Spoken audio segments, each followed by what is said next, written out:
취했는데 조치를 취했다 그래 봐야 환자를 치료를 하거나 그런 것보다는 환자를 격리하는 게 조치의 거의 대부분이었습니다. 이거는 황해도에 있던 그 겸이포라는 제철소 근처에 있던 일종의 격리병원, 피병원을 찍은 사진인데요. 이제 왼쪽에는 콜레라로 사망한 환자를 실어 나르는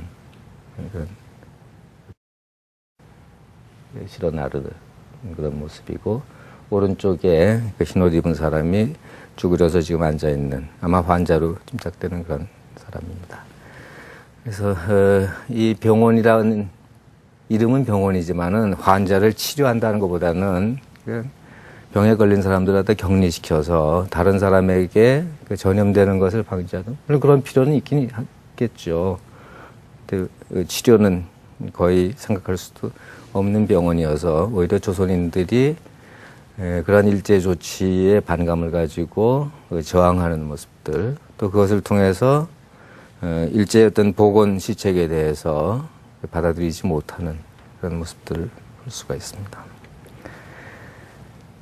이거는 나병, 한센병에 관련된 기사인데요. 동아일보 1926년 기사인데, 이 보면 4천여 나 환자 중에 영남 지역이 과반수를 차지하고 전 조선에 이런 병에 걸린 사람들이 많다. 수용소, 이런 나 환자를 수용하는 수용소는 관립, 사립 다 합해서 4군데밖에 없다. 그런 기사입니다. 1916년에 일제가 소록도에 자해의원을, 나 환자들을 수용하는 그런 병원을 세우긴 했습니다. 근데 뚜렷한 치료보다는 또 나 환자가 뜨는 격리시키는 곳이었고, 인권 침해로 아주 악명이 높았던 곳이지요. 일제가 취했던 조치라는 게 대체로 환자들의 어떤 치료를 하고 사람들의 어떤 인간적인 어떤 인격을 존중하고 인간으로서의 어떤 존엄을 보장하는 그런 것이 아니라 그냥 격리시키고 그 전파가 되는 것을 막는 그런 정도에 그쳤죠. 이 사진은 광주에 있던 나병원인데요. 서양의 그 선교 의사들이 세운 병원입니다. 소록도에 있던 그 일제가 만든 병원에 비해서는 비교적 어떤 근대식인 그런 가료를 했던 정말 환자 위주의 그런 거주지라고 이렇게 평가가 되고 있습니다. 아래에는 그런 수용소에 수용되지 못했던 사람들은 그냥 거리를 떠도는 그런 신세일 수밖에 없죠.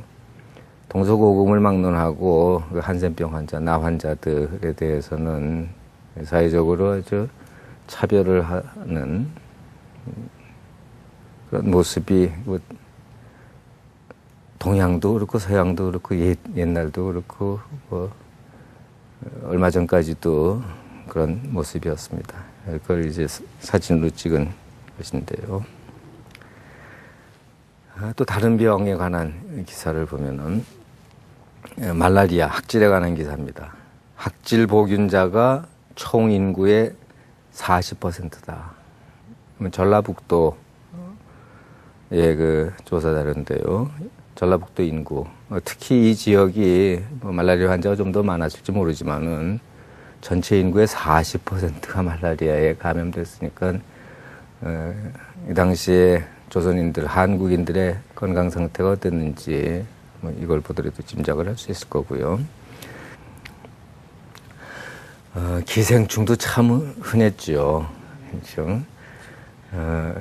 1970년대까지도 우리나라가 기생충 왕국이라는 그런 명성을, 좋은 명성이 아니라 오명을 가지고 있었는데, 일제시대에도 마찬가지고, 이 기사만 보더라도, 어떻게 나온 그런 조사 자료인지 모르지만은, 12지장충을 가진 환자가 12만 명이다. 당시 인구 한 2천 몇백만 정도 될 텐데, 12만 명, 굉장히 많은 거겠죠. 다른 전염병도 많다 해서 이 기사의 제목은 미균, 아주 미세한 균에게 정복당한 인간, 뭐 그런 식으로 되어 있습니다. 이 당시에 우리 조선의 상황을 나타내는 그런 기사죠. 다른 전염병들도 식민지 시대 조선인들에게 큰 피해를 줬지만은 가장 큰 피해를 준 질병은 아마 결핵이었을 걸로 짐작이 됩니다. 결핵은 역사가 아주 오랜 병입니다. 적어도 몇천 년, 아마 그보다 훨씬 더, 몇만 년, 어쩌면 그보다 더 오래됐을지도 몰라요. 확실하게 우리가 그 증거를 직접 볼 수 있는 거는 이집트 미이라에서 확실한 결핵의 흔적을 발견할 수가 있습니다. 적어도 한 4,000년, 5,000년 전부터 확실히 인간에게 있었던 것이고요. 우리나라는 식민지 시대부터 결핵이 큰 문제였고, 지금도 완전히 해결된 건 아니지만은, 해방 후에 1950년대, 60년대, 70년대까지 기생충 왕국과 더불어서 결핵 왕국이라는 또 그런 오명도 있었죠.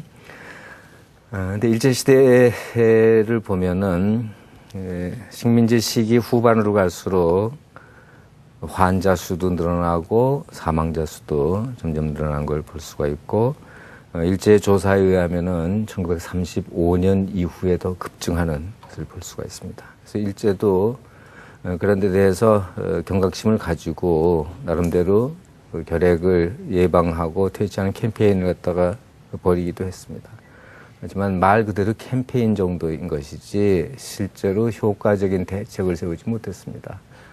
우선 결핵 환자들을 위한 요양소를 지어야 된다는 게 일제 당국에서도 그러한 지책을 내걸기도 하고 민간에서도 그런 주장을 했지만은 1940년대 들어서야 겨우 아주 소규모 시설이 세워질 정도였습니다.